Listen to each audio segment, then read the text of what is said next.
Hello, everyone. As nationalist movements gain momentum across the globe, populism is reshaping international relations with profound impacts on global politics. This presentation will explore case studies from Europe, Asia, and the Americas to illustrate how populist ideologies are gaining ground. It will also examine the pivotal role of social media in amplifying these narratives, ultimately influencing international trade dynamics and alliances. Understanding this rise of populism is crucial for navigating the evolving landscape of global diplomacy and cooperation. Today's podcast, we discuss about impact of populism. Stay tuned and stay safe.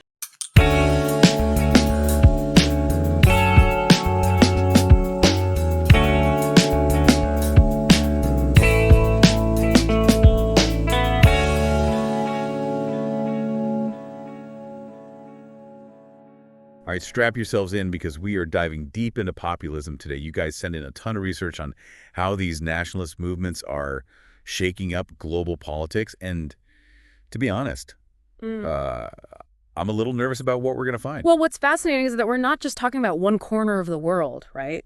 It's bubbling up everywhere, from the Americas to Europe and Asia. And it's not just speeches, it's having a real impact. So it's not just like angry people yelling. It's actually changing how countries work with each other. Oh, absolutely. Think of it like a giant spider web, right? All those connections between countries, trade deals, alliances, all that. And populism is like this fly landing right in the middle, causing these vibrations that just ripple across the whole thing. Okay, I think I see the big picture now. But where do we even begin? You mentioned these movements are all over the... Let's start with a couple of the most, I guess you could say, striking examples from what you sent over. They really show how different populism can look, even with some things in common. First, Viktor Orban in Hungary. He's really consolidated power by pushing back against the EU, especially on things like immigration. He's really portraying himself as this protector of Hungarian identity, right? He even changed the constitution. And it's working. He won re-election in 2022 with like 53% of the vote. That's a big win. Yeah. But Orban's on the right, politically. Is this just a right-wing thing, or are there examples from the other side? Oh, it definitely goes beyond the whole left-right thing. Look at the AfD in Germany. They've tapped into those anxieties, especially in the former East, about the economy and cultural shifts, And remember, they got a surprising 16% of the vote in those 2021 elections, which isn't easy in a country with such a strong center. Okay, so Europe, check. Yeah. What about the rest of the world? Well, your research also highlights some fascinating cases in Asia. Take Narendra Modi in India, for instance. He's blended Hindu nationalism with economic policies that appeal to a lot of people.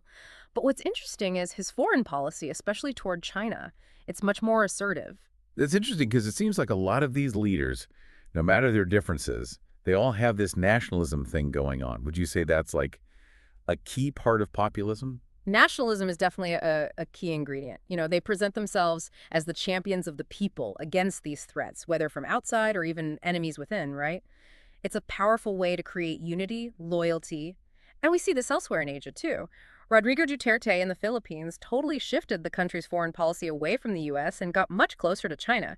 He even secured something like $24 billion in Chinese investments while in office. Wow, $24 billion.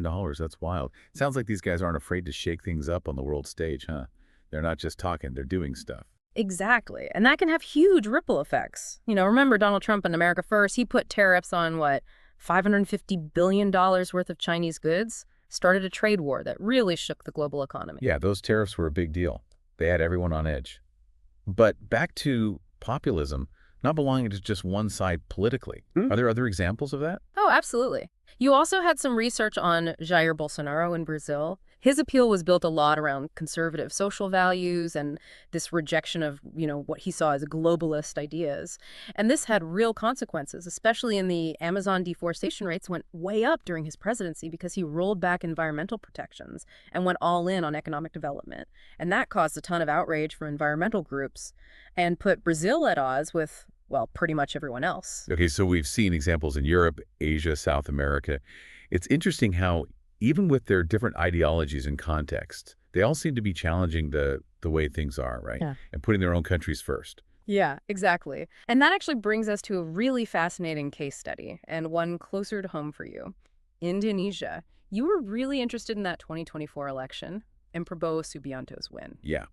His campaign is the perfect example of how populist rhetoric can change to win elections. He took the things he'd used before and mixed them with promises to continue those technocratic policies of his predecessor, Joko Widodo, or Jokowi, as everyone calls him. It was a brilliant strategy, and it worked. He won with 58.83% of the vote. What's really interesting about Subianto's win is that it shows how populism isn't always this fixed ideology. It can be a tactic, a way to connect with voters who feel like the establishment has let them down. And Subianto, he managed to mix that appeal with a more pragmatic approach to governing, which is interesting. Okay, so we've looked at a bunch of places around the world, and it's clear that populism is a global thing. But these are just examples, right? How do they fit into this bigger idea of populism changing how countries relate to each other? Yes. Well, that's where things get really, really interesting.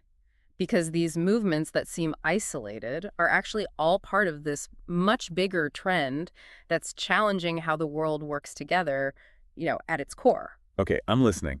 Let's break it down. Think about the examples we talked about. What do they all have in common?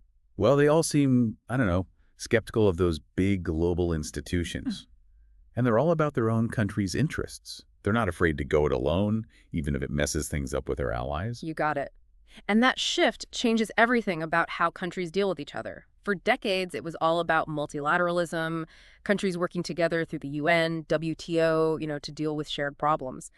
But populism is pushing us toward a world that's more, I guess, fragmented, more about deals between just two countries and what each country wants. So it's less, we're all in this together, and more, every man for himself. Exactly. And that has huge implications for trade, security, even things like climate change. Okay, let's unpack that. You mentioned trade.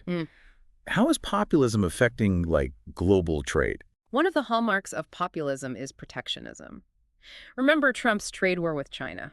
That's a perfect example. He put tariffs on Chinese goods, said it was to protect American jobs and businesses.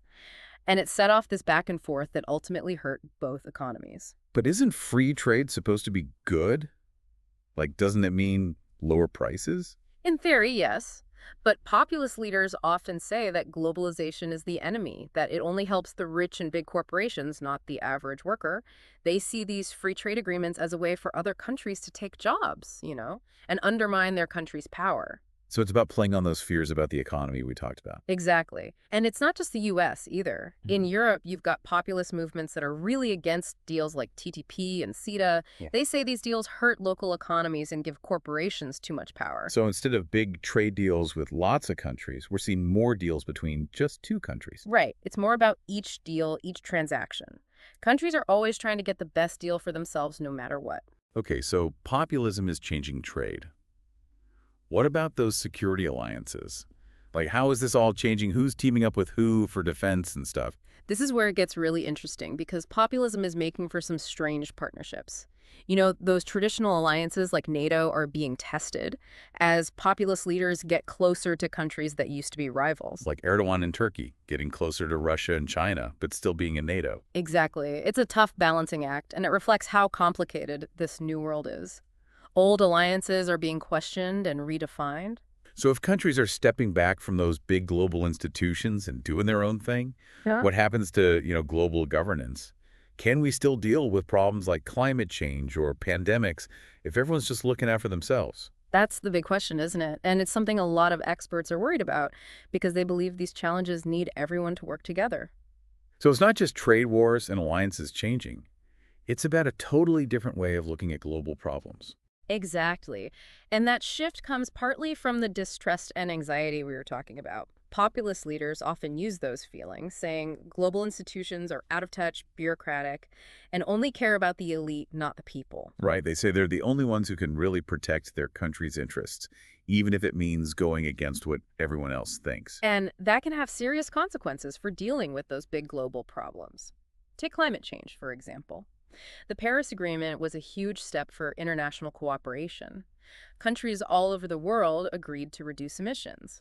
But then Trump pulled the U.S. out, said it was unfair to American businesses and workers, and that decision had ripple effects, right? It made the agreement weaker and showed everyone that the U.S. was backing away from working together on climate change. It's almost like populism is making it harder to solve problems that need everyone to pitch in. You could say that. Yeah. And it's a trend that has a lot of people worried, especially those who believe global cooperation is essential for dealing with, the 21st century. So if things keep going this way with populism and nationalism, what's next for international relations? Well, that's something we're going to explore in the next part of our deep dive. Because while things might look a bit, gloomy right now, there are some glimmers of hope. In some ways, we might get to a more stable and cooperative future. Okay, I could definitely use some good news after all that. Yeah. What are some of the solutions that came up in all this research you've been looking at? One thing that pops up again and again is how important it is to make those democratic institutions and processes stronger. Remember, populism often does well when people don't trust the government, when they feel like no one's listening. So it's about making sure the system actually works for the people. Right, exactly. Things like protecting the courts, making sure elections are fair, and supporting groups where people can speak their minds and hold leaders accountable. It's like those checks and balances, right? hmm So no one person or party gets too much power. Exactly. And it's about being transparent and accountable, too. When people see the system is fair and open, they're less likely to fall for those simple solutions that populists often offer. Makes sense. So strengthening democracy is part of it. What else can we do about this populism and nationalism trend? Another big one is tackling those root causes of all this discontent. We've talked about how economic inequality, globalization, and cultural anxieties are fueling this. If we want to counter populism, we got to address those issues. So not just putting out fires, but stopping them from starting in the first place. Yeah, exactly. Invest in education and job training, make policies that create opportunities for everyone, and foster a sense of belonging where everyone feels like they have a stake in society. It's about recognizing that globalization, while it's had a lot of benefits, has also created winners and losers. We have to manage it so more people benefit, not just a few. This makes me think about international cooperation, too. Can we really deal with these huge global problems if everyone's going it alone? That's a great point. Climate change, pandemics, inequality, they all need a global effort. And even though populism often pushes us apart, we have to find ways to work together. So it's not just about fighting populism, it's about building something better in its place. Exactly. It's about creating a world where everyone has a voice, their concerns are heard, and they have a chance to thrive. That takes dialogue, empathy, and believing in our shared humanity. This has been a really eye-opening deep dive. We've covered so much, from these populist leaders to how democracy is being eroded. But we've also talked about some potential solutions and ways to navigate this complicated landscape. And in the end, the future is up to all of us. We can give in to fear, division, and cynicism, or we can choose hope, empathy, and believe that we can create a better world together. And I think that's an important message for our listeners. Definitely. So, to everyone listening, as you learn more about this, remember that you have a part to play in shaping the future. Stay informed, stay engaged, and stay hopeful. Because even when things seem tough, positive change is always possible. And that wraps up our deep dive into the world of populism. Until next time, keep searching for knowledge and diving deep.